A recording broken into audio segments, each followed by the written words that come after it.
नमस्कार, मी ॲडव्होकेट रवींद्र नरभवर. युवा संवाद चॅनलच्या माध्यमातून आज आपण कायदेविषयक या सेगमेंटमध्ये एक नवीन विषय घेऊन आपल्यासमोर आलो आहोत. आणि आजचा जो विषय आहे तो ज्येष्ठ नागरिकांच्या अनुषंगाने आहे, ज्येष्ठ नागरिकांच्या संदर्भात आहे. समाजातले जे ज्येष्ठ वर्ग आहे, ज्यांनी आपल्या आयुष्यातले सगळे अनुभव बघितले, अशा 60 वर्षापुढच्या सगळ्या नागरिकांसाठी अत्यंत महत्त्वाच्या अशा स्वरूपाचं आणि आजच्या काळाला वरदान ठरलेले असे काही कायदे आपल्यासमोर आपण मांडणार आहोत. अलीकडच्या काळामध्ये आपण जर बघितलं तर ज्येष्ठांच्या संदर्भामध्ये अनेक उदासीनता आपल्याला दिसते आणि शहरामध्ये याचं प्रमाण खूप जास्त प्रमाणात आहे. तर अनेक ज्येष्ठ नागरिकांचा आमच्यासमोर प्रश्न आले होते की आमच्या संपत्तीच्या बाबतीत किंवा आमच्या देखरेखीच्या बाबतीत, आमच्या संगोपनाच्या बाबतीत काही कायदे असल्यास त्याचा लाभ आम्हाला कसा मिळेल याच्या संदर्भात माहिती आपण या चॅनलच्या माध्यमातून पुरवावी. आणि म्हणून आम्ही हा विषय जाणीवपूर्वक या ठिकाणी घेत आहोत. खरं तर हिंदू धर्मामध्ये ज्येष्ठ व्यक्तींना हा खूप मान, सन्मान आणि प्रतिष्ठा आहे आणि त्याच्यामुळे त्यांच्याकडे एक आदर्श म्हणून किंवा एक गाईड म्हणून बघितलं जातं.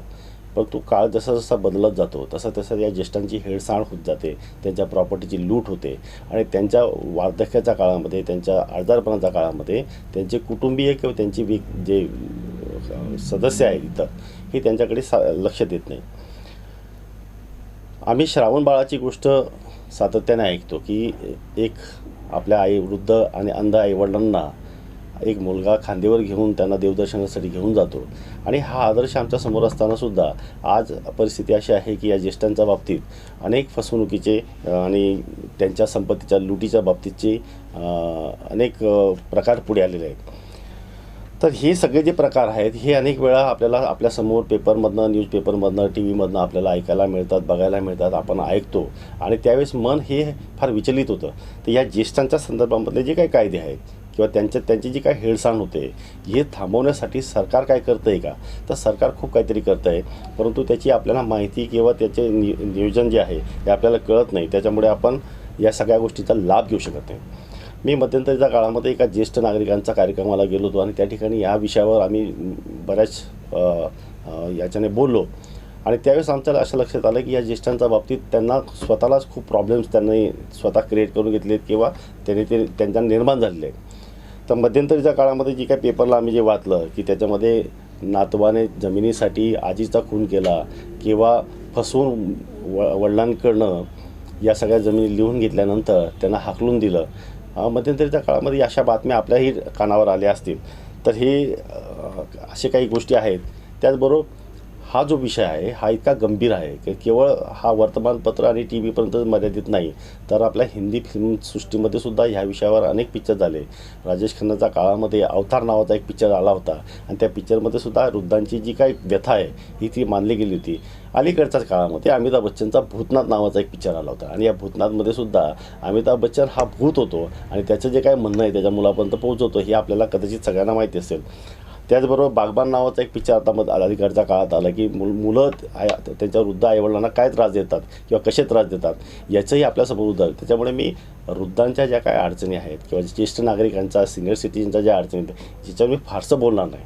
फक्त याच्या संदर्भातला जो कायदा आला आहे तर ह्या कायद्याच्या संदर्भात आपण या ठिकाणी आपण बोलणार आहोत.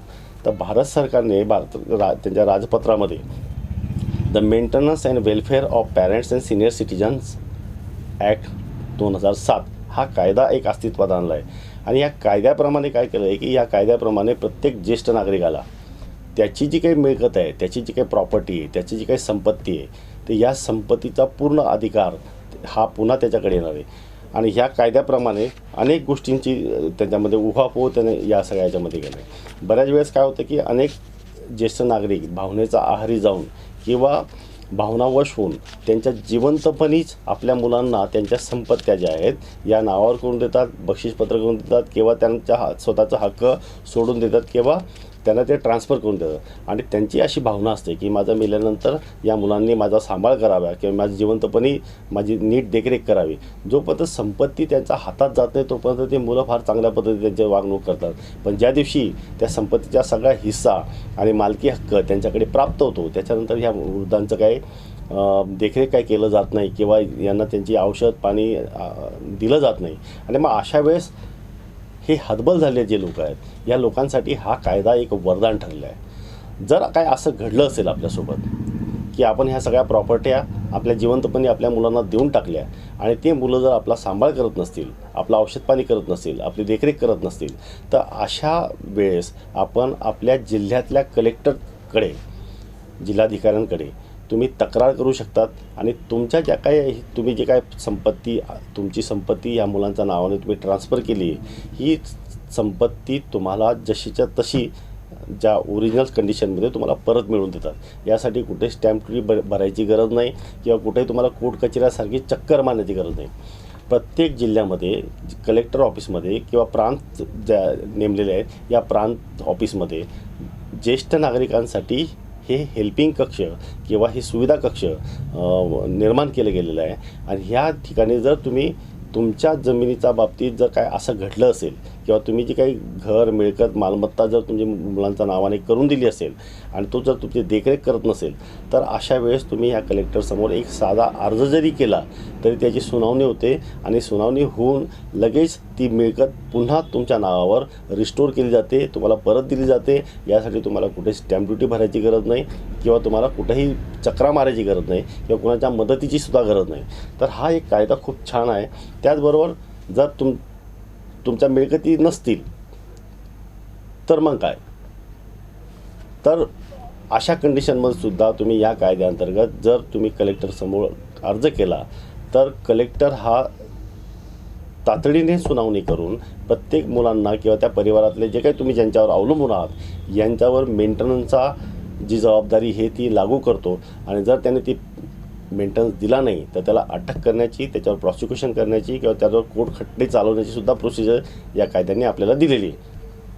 तर हा 2007चा जो कायदा आहे हा आपल्या दृष्टीने फार महत्त्वाचा कायदा आहे. त्याचबरोबर भारतामध्ये इतरही खूप कायदे आहेत की ज्याच्या अंतर्गत तुम्हाला तुमची जी काही म्हणणं आहे किंवा तुम्हाला जे काही आर्थिक अडचणी असतील किंवा तुम्हाला ज्या काही गरजा असतील याची तुम्ही मागणी त्या कायद्याअंतर्गत करू शकता. तर त्याच्यामध्ये CRPCचा सेक्शन 125 जो आहे याच्या अंतर्गत प्रत्येक ज्येष्ठ नागरिक जर त्यांचे मुलं किंवा त्यांचे नातेवाईक किंवा जे त्याच्यावर डिपेंड आहेत असे लोक त्यांचा सांभाळ करत नसतील, औषधपाणी करत नसतील तर ते 125मध्ये तुमच्या स्थानिक कोर्टामध्ये सिनियर डिव्हिजन जिथं जिल्हा न्यायालय असेल तर जिल्हा न्यायालयामध्ये जिथं फॅमिली कोर्ट असेल त्या ठिकाणी फॅमिली कोर्टामध्ये 125चा एक अर्ज जर दाखल केला तर ह्या अर्जाची सुनावणी होऊन तुम्हाला दरमहा तुमच्या राहण्या खाण्याचा सगळा जो काही खर्च आहे हा खर्च देणं कायद्याने त्यांना बंधनकारक असतं. तसे आदेश प्राप्त होतं आणि जर हा आदेश मिळाल्यानंतर जर त्यांनी काही तुमची त्या आदेशाचं पालन केलं नाही तर तो कंटेम्प्ट ऑफ कोर्ट होतो किंवा त्याने पैसे वेळेत भरले नाहीत त्याला जेलसुद्धा होते. तर अशा स्वरूपाचं एक या सगळ्या याच्यामध्ये एक आहे. तर ज्येष्ठ नागरिकांसाठी या ज्या काय इतर जे कायदे आहेत तर त्या कायद्यांमध्ये सुद्धा त्यांना खूप त्यांना ती लाभ मिळू शकतो.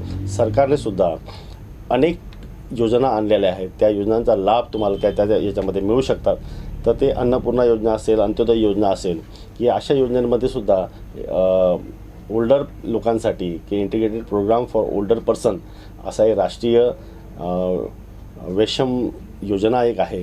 तर अशा असंख्य योजना आहेत ज्या खास करून फक्त ज्येष्ठ नागरिकांसाठी किंवा वृद्ध लोकांसाठीच राबवल्या जातात.